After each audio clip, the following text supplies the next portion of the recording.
Hala ka, ang laki! Diyos ko, buti na huli na siya. Buti na lang talaga nakabili na kami nitong cage na panghuli ng daga. Yung pinakamalaki na nga ang binili ko kasi nga ang lalaki ng daga dito sa amin. So itong maliit na to, ito yung lalagyan natin ng pain. Yan. So meron siyang hook, dyan natin isasabit or isisecure yung pain.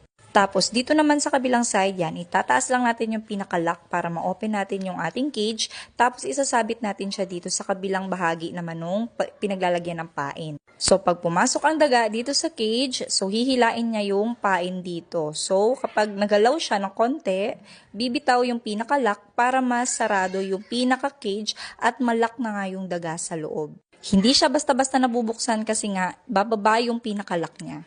At ganyan nga siya mga day mag-work.